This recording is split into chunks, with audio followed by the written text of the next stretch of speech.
All right. We are here for another conversation with Dr. Pat and Swami Tirtha. Welcome, guys. Thank you. Welcome. Thank Good you. to see you. Nice to see you too. Um, today I am excited to see where this conversation is gonna go because the topic I have for us today is the evolution of the name around healthcare, right? And what that meant back then, what it means today, and what it might mean in the future. And I guess I give a little context around like how this popped into my head. Um, as both of you know, and maybe some of the listeners know, I'm kind of on this cancer caregiver journey with my mom, and I am really thinking about her health and my health and my family's health. And so these two words, health and care, are have come together to mean a particular thing. And so as I'm interacting with her and hearing about kind of the diagnosis and treatment plans, I'm seeing healthcare through this one lens, but then I'm still looking at her as a being when she's not interacting with the doctors, right? And what is her body doing? What's her energy doing? What's her mind doing? What are her emotions doing? So while I was out for my walk this morning, I started thinking around this idea around uh, healthcare needs some new definitions, or I'm wanting it to have some new definitions. And because you both are coming from kind of this traditional medicine perspective and also this holistic Ayurvedic medicine perspective, I thought this would be a good conversation, especially as we continue to speak to healthcare practitioners and non-healthcare practitioners. So just based on that, Dr. Pratt, for you, when you think about the name healthcare and its evolution of where it was and where you would like to see it go, what does that look like for you? Well, very interesting. When I was growing up, healthcare was you went to see your doctor when you had a problem. And then he prescribed either medicine or he said, get a multivitamin. And that's all I knew, healthcare. Then I went to medical school and that started to expand my horizons. And I learned allopathic medicine, which I thought was fantastic. Certain areas maybe not so interesting. And then I heard about Ayurveda. And I said, gee, this sounds kind of interesting. I should learn more about it. So, one way or another, I met Swami Tirtha, and myself and another fellow from this area, we learned Ayurveda on this Swami Tirtha, I guess maybe about 2 or 3 years, at least that time. And it opened my eyes to a lot of interesting things about medicine and why we react the way we do, and in so many different ways, mentally, physically, medication wise, things of that sort. So to me, then, healthcare expanded from really just allopathic medicine and drug therapy. Then I started thinking about the food we eat, how it applies to us differently, and herbal therapy, and why certain people should take a certain herb and others should avoid it. And it just expanded. So when I think of healthcare now, there's such a wide variety of definitions for healthcare.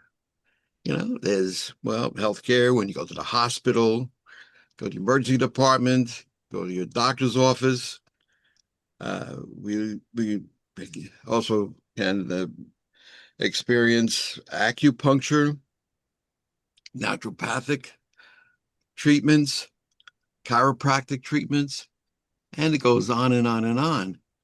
And what we're mainly concerned about is how can we expand healthcare in a non-invasive kind of manner to help people, uh, a, a more natural means of providing health care.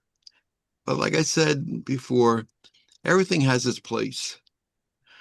So, but the problem is we're not taught the best food plan for ourselves, what we should be doing, why we react the way we do, uh, maybe what herbs we should be taking. We're not looking at the root cause of disease. We wait till we get sick. Then we say, help, and wave the white flag, help us. All right, all those years of smoking, did they really do this to me? I can't breathe. It's a terrible thing like that. So that's what I like about Ayurveda. It looks at the root cause of disease, and let's treat the root cause before becomes an actual disease. Like Swami Tirtha always says, there are six manifestations of disease. And like the first three or four, we don't realize, we don't deal with them in modern medicine, but Ayurveda does. The more natural healthcare systems deal with the early signs of disease. So that's what we do. We need to get that information out to the general public. And uh, so, so the term healthcare to me is extremely expansive and comprehensive and all inclusive. I don't know if that clarifies anything, but Yeah. And we'll come back to a point that popped into my head as I was listening to you around this idea of individualized medicine and what that means or looks like. But before we go there, Swami, what about you? What does expansive healthcare look like in your eyes? Back in the day when I was teaching Dr. Pat and his class at the time, I said in the future, people won't even need to go to healthcare practitioners. The medicine will be, oh, let's go to the bunny farm and pet the bunnies. That'll be fun for the day. Let's go golfing. Oh, let's go swimming. It's like they said that when, I don't mean this in a negative way to psychiatrists, psychologists, but there was a point where they started to say people had no family around to talk to. They couldn't just have conversation about their emotions and their thoughts. And so they developed emotional conditions, and that's when they would start to go to psychologists, psychiatrists. And it's probably oversimplified, but it's a metaphor for where I'm going to. And people generally ask for, what can I do? What can I do? What can I do?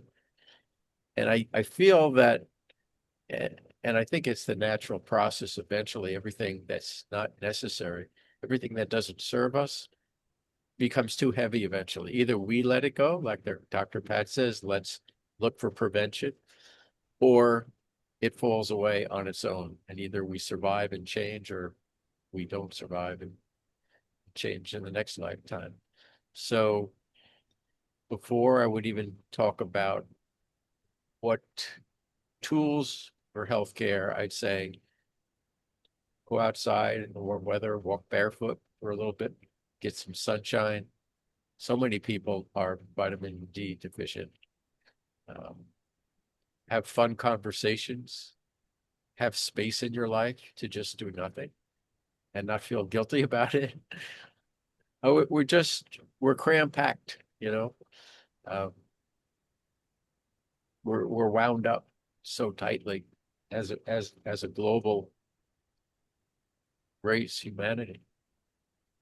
And I'm not saying you got to do that first because you got to do everything. It's holistic. But the more we can start to You ever see some of these people, you look at their calendar and every half hour, every hour is another color. They've got something going every single moment of the day. That's a recipe for long term, for short term, burnout. Um, and the old adage was work harder, just work harder. But the newer adage is work smarter, not harder. Right. And I feel that AI is going to help a lot there. It takes a lot of burden. I've been able to do things that might have taken a decade in a few hours just to get things up and running. And Dr. Pat and I learn stuff like graphics and just getting ideas. Just so there's a lot of the technology, which ironically is what we need to get away from. It's also, if we use it right, like if you spend an hour and get, say, 5 weeks worth of information done. What happened to me was I said, well, okay, well, I've got more hours in the day. Let me go do some more work. And that wasn't really working out for me. It was like, no, you've just done 5 weeks of work. Go have some fun. So we have to blend that personal time, the humanity. We need AI, ironically, it's like acupuncture, you stick yourself and then you get better. So the AI, it's technology, but it allows us, if we choose, to go out and be human, more natural, more sync with people and nature. So I'd say that would be um, the first level of a definition of healthcare, which is pre-care, self-care, human care. Yeah, it's that's making me think of some other things around kind of nervous system work, right? You hear people talking about the nervous system a lot and what it means, and there's a bunch of hacks and everything else for stimulating your vagus nerve and all that, and that is there is value in it, um, but it is more complicated than that. It's not. Most acts aren't sustainable. Let me say it this way. They work for a moment in time. They get you a little bit of relief. And then if you don't have the practices or the support to sustain what opened up or what changed, then your system goes back to what it knows. So it's survival. And sometimes that ends up throwing people in more of a loop because they're like, wait, I had 1 to 2 months of success doing this thing, and now I feel like I'm back to where I was. And so because they've seen the success and now they're back, they're freaking out a little bit more because they're trying to get back to the success, so they're trying to do more hacks and do all of the the things, and it ends up just being this loop.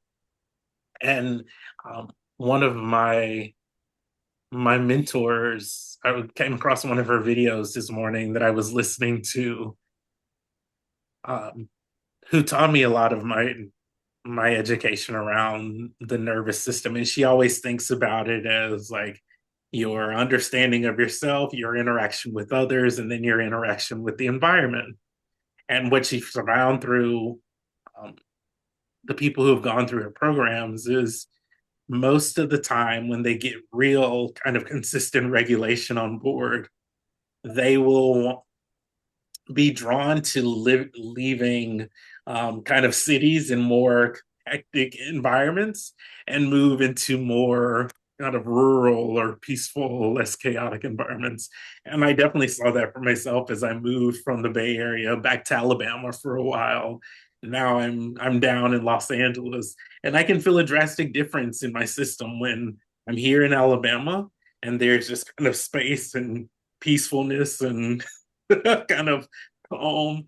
And then when I go back out to LA. And so Swami, what this brought me to with what you were saying was um, I think so much of healthcare, you mentioned like going out into the sun and putting your feet in the grass and doing all of these things that kind of our ancestors did, and then kind of like the first humans did, is, what's it like to put your feet in the dirt and just kind of feel that.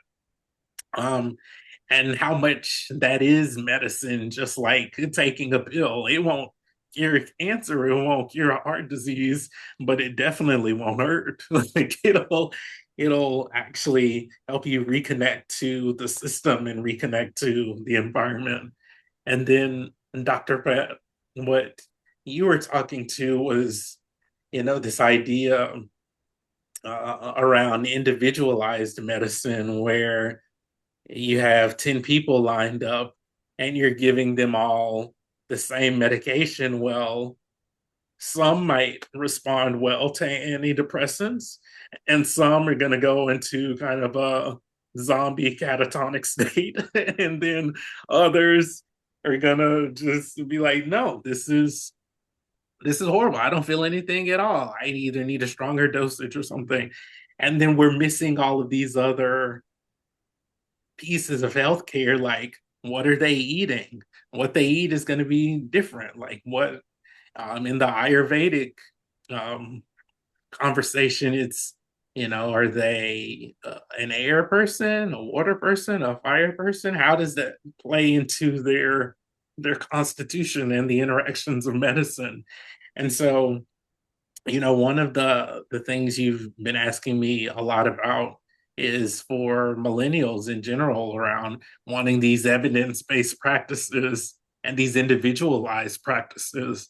So how do you both see the work that you're doing giving people more insight into those individualistic or individual practices that they can learn in order to kind of help them figure out what their personal healthcare plan is or looks like?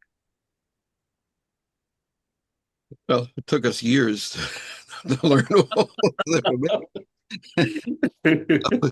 Yeah, to answer in a few sentences is going to be a little difficult, but again, it's very individualized.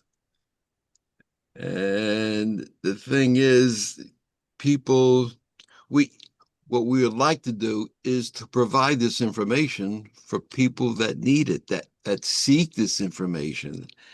We have the answers, but we we can't force it down anybody's throat. If they seek the answers, then we are here. Yeah. In fact, that's another thing that we do is, we provide courses. We provided that Chakraveda course for people where they learn a lot about themselves and also how to de-stress and to uh, develop calm and relaxation in their lives so that they can better pursue their passion without a lot of stress and distractions.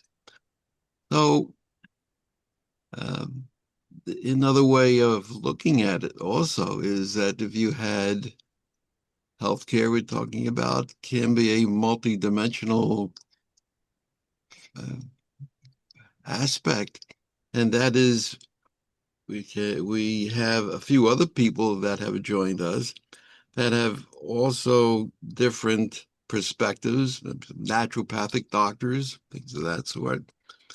So if people have questions, they can ask us, and we can have a council of various specialties evaluate the questions and provide the best answers for people. Maybe that's getting a little off on a tangent, but that's another way of expressing healthcare, whether, you have doctors, chiropractors, naturopaths, Ayurvedic physicians, acupuncturists. I mean, all these have their place, Yeah. you know, but you need somebody to direct the triage to people, where to go if needed. Yeah. Many of the problems, I think, that Ayurveda and Chakraveda, natural healthcare systems that we practice can be very, very beneficial for people. And that should be the starting point, because that includes the proper food plan, and learning one's constitution so that they understand why they behave mentally, emotionally, and physically the way they do. So we try to give a more individualized approach to people's problems. I don't know if Swami Tirtha wants to add anything. Yes, I was thinking, I'm not sure if I'm going to be answering the specific question or continue from the last question. You guys made me think about the blue zones. We have actual places all around the world where people are living naturally, normally, uh, walking up and down the hills, gardening, community, socializing. Uh, they have uh, springs, mineral springs in the ground that they dip into. Uh, and they're living healthy. I mean, one of you talked about that the holistic may not help the cancer patient or the heart patient or something, but there's stories of at least one guy who had serious heart problems, and he just said, I'm out of here. I'm going to he went to a blue zone, and he never needed to go see a doctor again. I'm not saying don't see a doctor, but the point is the simplest things. If somewhere in this world we were taught that simple is ridiculous, you know, and what simple is really the biggest ingenious things. It was a simple thought in somebody's mind, just accepting, well, that's what I see, so it's working. Let me we'll work with that and see. So I'd say things like the blue zone gives us a picture of that it really is true. You can do things you love to do. And to personalize it, again, I'd say, well, what do you love to do? And this goes back to your point, Donnie, about you're stressed, you do something Ayurvedic or tapping or dancing and you feel good for a week or two, and then suddenly it's back. Well, is it that the thing didn't work, or is it that are using it as a band-aid? If there's a different type of therapy you need now is as you're feeling better and you're going back into the same old, and you're getting sick again, maybe start to think about, is this the place I really, in my heart of hearts, want to be? And now we're going deeper. So like in Ayurveda, I may have said this before, once the digestion is cleared, physical conditions are significantly improved, but the nerves are there. And so then we have to address the root cause of the vagus nerve is bothering our digestion. And we address the mind to calm the vagus nerve. And when that improves, like you're saying, it's life purpose. What am I here for? What do I love to do? What could I do? It's like playing, never work a day in my life.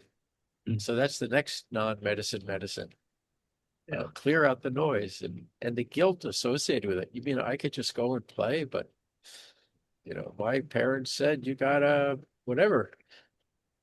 And then when you're doing what you love to do, I find there's one more, the core, and that's your spiritual connection, however you define spirituality. Yeah. But it relates to love, self-love, loving others. And because if you don't love yourself, it's hard to do what you love to do. You won't let yourself do it, or you don't think you can do it, or you've told yourself it's something challenging. It's like neurosurgery. I can't love myself. It takes an expert to do that, to help me do that. So all of those things I think are the way to make it last over time. Yeah, it's funny. A lot of the conversations that I have with my clients who are typically leaders or business owners, once I have conversation, once I get them through the door. As you know, we're talking about business stuff or leadership stuff, they end up opening up about life stuff. And at some point, it always bubbles up to the surface of, I don't know if I want to be in this job anymore. I don't know if I want to do this career that I've been doing for the past 15 plus years. I don't know if I want to be in this relationship anymore, right? So there are all of these kind of human and life questions that end up bubbling up to the surface, I think, because of health stuff. Yeah. And unfortunately, sometimes that's the door we have to go through in order to wake up to purpose and fulfillment on all of these things.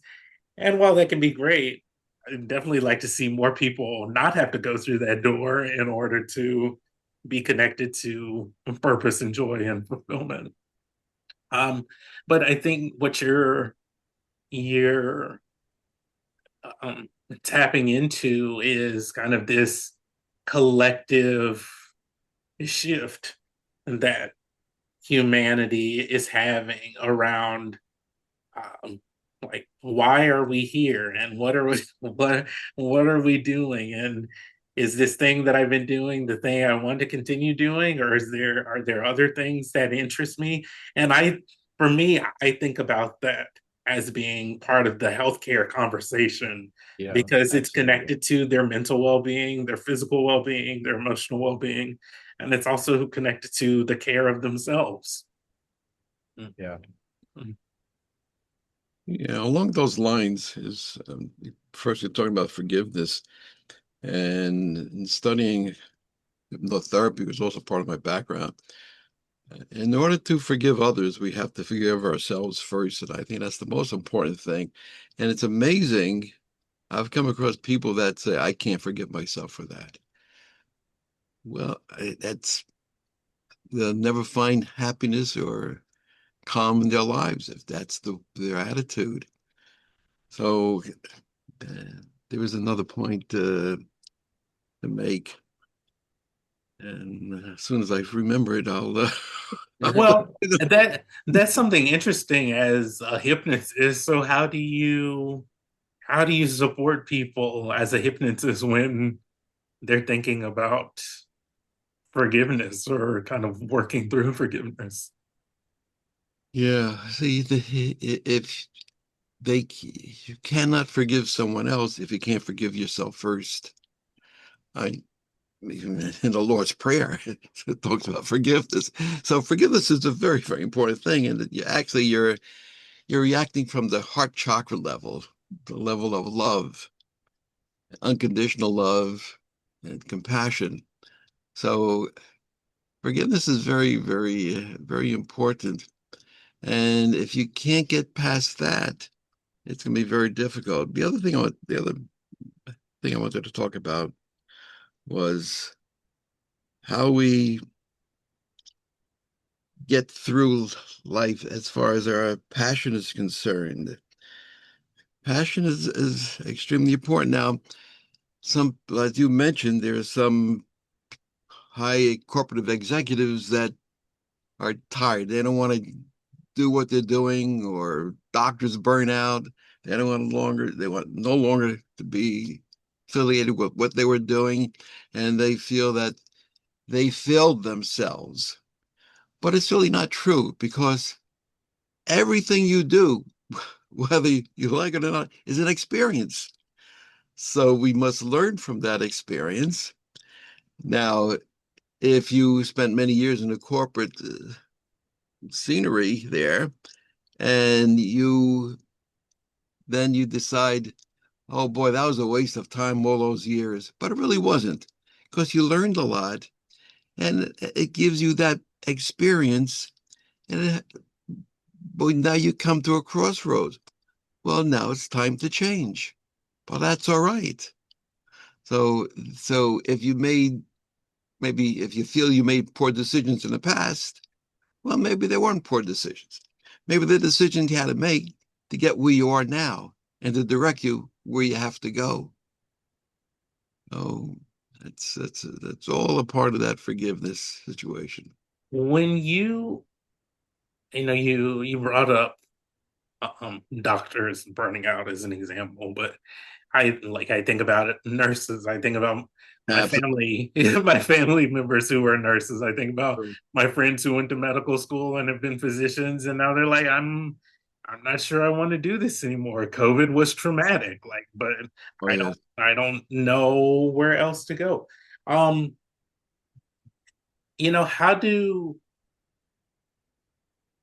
how can they use some of the practices and programs that you all provide to either help them make their transition into something else or stay in the profession that they're doing, but but at least having more tools and practices to take care of themselves as they are caring for their patients, and working within the medical system. Tirtha? Well, it's a good question. My first answer is going to be, and some people may have a jaw drop on this, but I have to say, in terms of letting go and being simple, the inevitable, I'd see 3 to 5 years, is you have to have AI in your life to reduce the workload, whatever you're doing, even if you love it. The world is shifting. We're becoming, to get into the woo-woo spiritual realm a little bit, because it's important. I feel it's happening. Things are going super fast, and some people say that we're going to have disclosure. The aliens are going to show themselves in the next 4 years, 5 years. There's a lot changing, and usually, who's that famous person said, I think it was Einstein, that the answers to today's problems cannot come from within the system that it's from. And so at some point we have to take a breath and step out of what we call is the normal accepted and look at the woo-woo, which is becoming researched and proven to be accurate. So it becomes woohoo, there's a solution coming. And so while I can't certainly say what's coming around the corner, everybody's saying things are speeding up. The world is behaving differently. We see children now learning AI in the villages of India, 3xing their salary and being able to bring their entire family to the city to work. In terms of, let's put aside the fact that we feel guilty about not working so much, to look at it more from, the world is moving to the point where it just won't allow any of us to do that kind of heavy work anymore. It just, if you want to run a business, any business 5 years from now, if you start today, you could have the AI agents run every part of your business.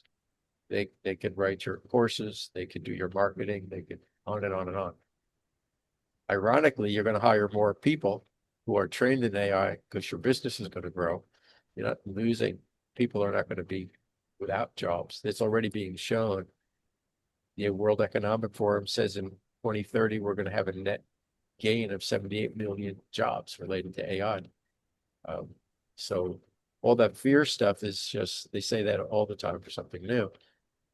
But the point is, if you want to compete in 5 years from now, you're going to have to compete at the speed of quantum, basically.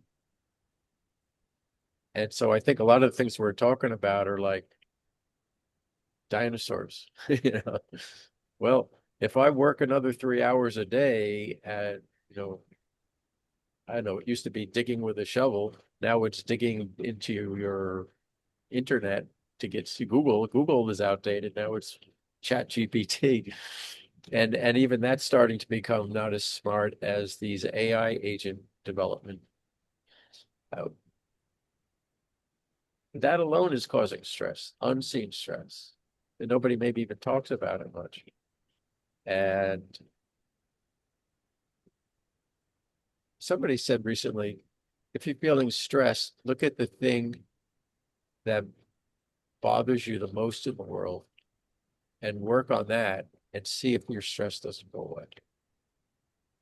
And I just had that experience. Somebody's helping me with getting leads. And it's all done manually. And I said, I think I could do this. I could create an app for this that does the whole thing using AI to do it all. And I did it. And we're testing it out now. But that saves whoever's doing that searching hours. You know? And if the people who are getting ready now, in 5 years from now, they've mastered this and whatever's coming. And we're still trying to, work another hour or two. I think we need to really step back and reframe where the world is going. I think this is perhaps the biggest answer in terms of new definitions of healthcare. Let go. This is an era of letting go of what doesn't serve us anymore. And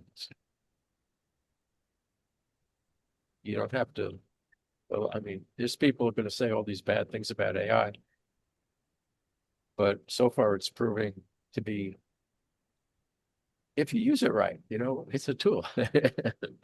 So that'd be where I would really like to take this to explore, because once I wrote that thing and I handed it off to them, I felt like I fulfilled a mission, like a decade-long mission. It's like, wow, I feel really good. Of course, the next day I had to get on to the next thing I have to work out. But I think we have to look at getting as cutting edge. Not everybody's going to be that way, you can like say trades. The trades are taking off now more than for a long time. And they're going to need to learn AI for whatever they do. Have the AI call your clients or call for leads. But you got to learn it. You got to learn it now. Swami Tirtha, now, how would you implement AI in healthcare? What role do you think that would play? Well, just let's look at something simple, which is like a holistic practitioner. Avoid the hospitals for the moment. Keep it just simple, and then you could probably extrapolate then on the hospital. So I'm a solopreneur. Maybe I have a receptionist and a second person helping me there. And but I need to expand. I don't know how to market. I don't have time to market. I need more people, but I need to make more of money for a living to support my family. But if I bring in more people, I don't have the time to do all this. So you could see all the multiple frustrations that are there, all the doors seem closed. Well, if you create a clone of yourself, like the crystal skulls that supposedly have all the information of the universe in them. So I just took a course where they taught us you create a brain, you clone your brain, you put all the information, all the things you've done. So the holistic doctor can put in all his information about patient care, what he does, everything about acupuncture, everything about Ayurveda, whatever, stories about him, bio blogs, articles, podcasts, things he loves to do with his family. So you've got this brain. Then you create an AI agent and you make that your executive secretary. And you say, okay, first off, I need you to create an online first level consultation with a clone of me, clone of my voice. It's going to be everything I would say in a mainstream session, a live session. It's going to be authentic, except it'll be a clone. So my first level patients, I could put them through that. I could save them some money. They don't have to pay as much, but I don't have to spend my time there because I could just standardize it. Now I could start seeing people with other issues or more clients. I could get the AI agent to say, now create a marketing campaign and then hand it off to the AI agent who does the posting. I need another AI agent to make sure that I'm connected with my family and my kid's got a reception and I better make sure I'm there. You know how to, like Durga with all 10 arms. We're creating ourselves with 10 arms.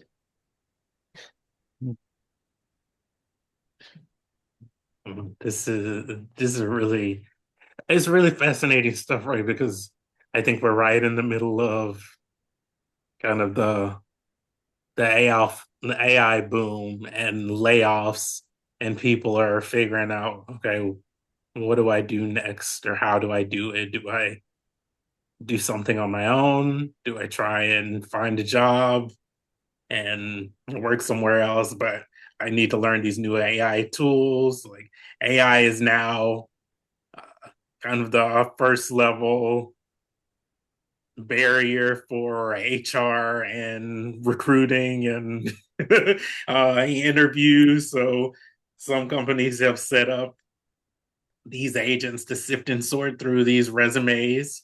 Right. So I think we're seeing the deconstruction or the demolition parts of AI right now as it emerges. But we're only seeing a little bit of the good, meaning the AI is great at summarizing. Like summarization skills in ChatGPT or Claude are fantastic. But people aren't summarizers. We're communicators, like we're storytellers. It takes us more time and effort and energy to get the ideas out of our head and to make them into some sexy sounding soundbite that people can then go and do something with. And I think a lot of people are expecting themselves to be these human chat GPTs, and we're not. And they're No, expected to communicate and summarize like chat GPT. no, no. They can't. So there's this frustration, which No, ends up, I think, to your point, perpetuating the stress. I think the whole idea of the brain, you clone your brain, you clone your stories, you tell your stories. So, if you tell your agent, I have to give a speech, but I can't really be there, but they've agreed to have my clone there, pull out my story that I gave at that other speech, it's perfect for them. Or use my style and give a story about this or that. Again, if we use it to be more human as a human condition, that's just true for anything. The other, in terms of losing jobs, there's a gentleman, the guy who I just took a 3-day course with. He's been using AI in his business for a long time, relatively long time. Not only is he not firing people, but the AI is making their business grow so much, he's hiring people. But here's, like, to your point, the question he asks new people is, if we hire you, what AI thinks are you going to bring us? What skills are you going to bring to add to us here?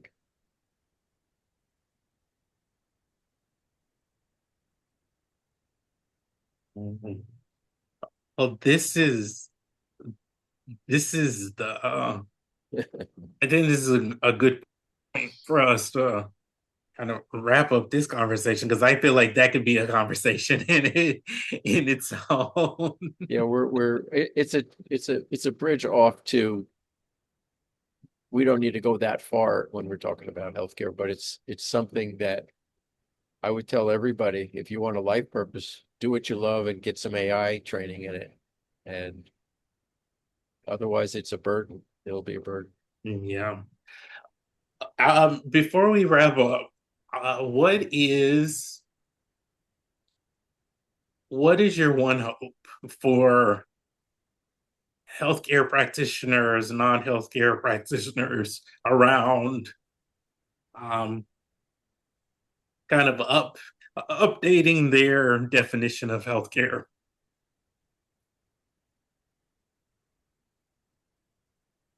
Could you rephrase that? Yeah. So as people are listening and they're thinking about healthcare, they're thinking about their interactions with their doctors. Maybe they have some holistic practices that they're doing, but maybe not. Um, if you were to say, "Hey, how has your definition of healthcare expanded?" Like, what would be the one thing you would leave them with to think about as they're thinking about refining or expanding their own personal definition of healthcare? Well, if they want to know more about healthcare, call us. We can help you find your position in healthcare according to your specifics. I don't know what else to say. Because it's so general, everybody has their own definition of healthcare. Mhm. And everybody is involved with healthcare in one way or another.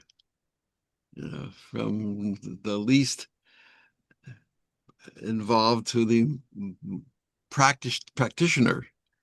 So if it's hard to just lump everything together,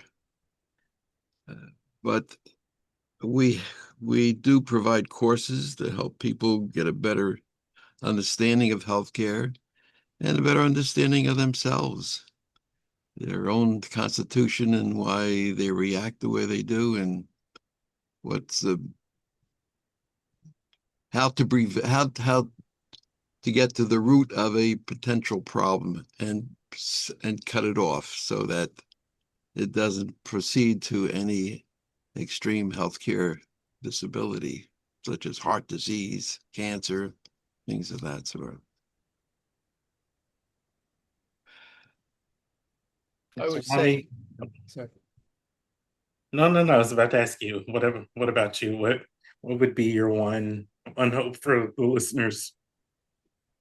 I'd say it was a multi-pronged, do something healthy with your foods, do something healthy with your lifestyle, do something healthy with your emotions, like aromatherapy, but also family time, social time. Uh, do something. So eat foods that love you. Let's try it this way. Spend time with people you love and who love you. Do a calling or a career that you love and you feel love from doing that.